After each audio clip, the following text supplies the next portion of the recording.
Judge scolds Giuliani for not turning over assets to two women, including car he's driving.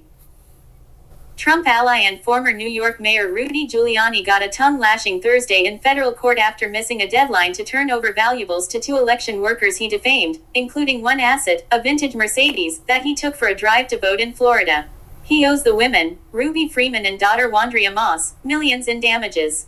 U.S. District Judge Louis Lehman, upon being informed that Giuliani is the only person named on a list of people who have knowledge of Giuliani's assets, and that he wants his name removed, called the request farcical. "My expectation is you're going to answer that question truthfully and fully," Lehman said, adding that someone else, in the world, must have knowledge of Giuliani's various assets. Hearings in the matter were being conducted remotely, but Lehman ordered Giuliani to appear Thursday in person after learning that Giuliani had not met his obligations to the two women. Lawyers for Ruby Freeman and her daughter, Wandrea Moss, said they went to Giuliani's Manhattan apartment last week and discovered that it had been emptied out, frustrating their efforts to catalog and obtain his assets. "That's the one piece of property sitting here in Manhattan that can't be moved. Everything else has been game playing," said Aaron Nathan, a lawyer for Freeman and Moss. "We've asked over and over where this stuff is, and the defendant has refused to answer," Nathan said. Kenneth Caruso, one of Giuliani's lawyers, said some of the items are now in a storage facility in suburban Ronkonkoma, New York, and claimed Giuliani has no control of it. Lehman warned Caruso to consider your words about access to the storage facility, because it could end up the subject of a contempt hearing if Giuliani doesn't turn over the property he owes. A jury in December 2023 awarded the pair $148 million in damages for lies Giuliani spread about them after the 2020 presidential election. The massive award sent Giuliani into bankruptcy, and entitled the defamed women to much of what he owns. Asked by a reporter after Thursday's hearing if he regretted defaming Freeman and Moss, Giuliani exclaimed, "No." He then denied defaming them. Lehman had given Giuliani until October 29 to surrender a long list of possessions, including the Mercedes, 24 high-end watches, a jersey signed by New York Yankees Hall of Famer Joe DiMaggio, long featured prominently above the fireplace in Giuliani's $5 million apartment, as well as other furniture and sports memorabilia. The women are also entitled to some $2 million that Giuliani has said President-elect Trump's 2020 campaign owes him. In another tense moment, Caruso called it vindictive that Giuliani must turn over a watch that's an heirloom previously owned by his grandfather. Lehman raised his voice, saying, "Oh, come on," before pointing to other cases he hears regularly, such as people who run bodegas and short their employees' wages. "If they have a debt, they have to pay the debt.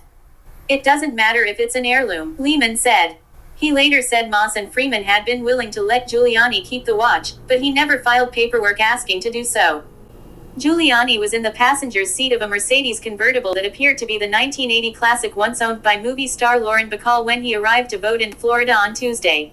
Later that day, a spokesperson for the former New York City mayor and disbarred ex-attorney for Trump seemed to confirm it was the same vehicle, and said they've attempted to turn it over. In court on Thursday, Kenneth Caruso, a lawyer for Giuliani, said he believed the half-century-old car could be appraised as being worth less than $4,000. He noted that a court order allows him to keep a vehicle to that value. Caruso had asked Lehman to allow Giuliani to attend the hearing remotely, as he had previously. Caruso said Giuliani is under contract to do evening radio appearances on Thursdays and Fridays. Caruso said Giuliani uses broadcasting equipment in his Florida home. Lehman rejected that request. On Thursday, he gave lawyers for the women until November 11 to instruct Giuliani on how to turn over his property, and Giuliani 4 days after to comply. Rudy Giuliani is playing hide and seek with the vast majority of belongings he was ordered to hand over to the Georgia mother and daughter he was found liable for defaming, the women's lawyers said in court filings Tuesday. Around 4 weeks ago, Giuliani emptied his multi-million-dollar East 66th Street apartment, save for some rugs, a dining room table, some stray pieces of small furniture and inexpensive wall art, and a handful of smaller items, like dishes and stereo equipment, according to Wandrea, Moss and Ruby Freeman's legal team.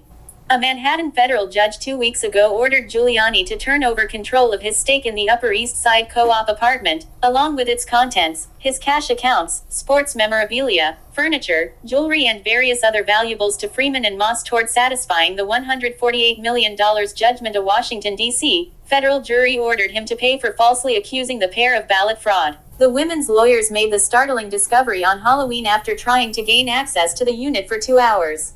The embattled former New York City mayor and Donald Trump lawyer and his counsel have provided no information regarding when that property was moved, where it was taken, or the conditions under which it is being stored, Moss and Freeman's lawyer Aaron Nathan wrote. Days after Giuliani said he'd comply with the order, inquiries by Freeman and Moss have been met predominantly with evasion or silence, Tuesday's filing states. Giuliani informed them that he does not actually know where the apartment's share certificates or proprietary lease are. He said items had been moved to a storage facility on Long Island, the aptly named the America First Warehouse, though without specifying which items. Shortly after learning about the hide-and-seek game, Manhattan federal judge Louis Lehman ordered Giuliani to appear before him. On Thursday, rejection Giuliani's request to push it back so he could record a broadcast from Palm Beach. In a filing later Tuesday, Nathan flagged to Lehman that Giuliani had been photographed in the 1980 Mercedes-Benz once owned by Lauren Bacall, which Giuliani also must give up at Trump's poll site the morning of Election Day. The former mayor's lawyers had told Freeman and Moss that the vehicle was in Florida, though not exactly where it is garaged. This latest revelation indicates that he either does not understand his obligations or, more likely, is knowingly disregarding them, Nathan wrote. Giuliani's spokesman, Ted Goodman, who was with him in Palm Beach, claimed to the news earlier Tuesday that Giuliani was waiting for paperwork from Moss and Freeman's lawyers to transfer the car, and we haven't heard back. This is yet another attempt to render Mayor Rudy Giuliani, a man who has improved the lives of more people than almost any other living American, penniless and homeless, Goodman said in a follow-up statement. Giuliani has similarly come up with excuses for not wiring money owed from his cash accounts, the women's lawyers said in their initial Tuesday letter. His lawyers claimed to Moss and Freeman that a restraining notice on his Citibank account only allows $3,907.99 to be transferred.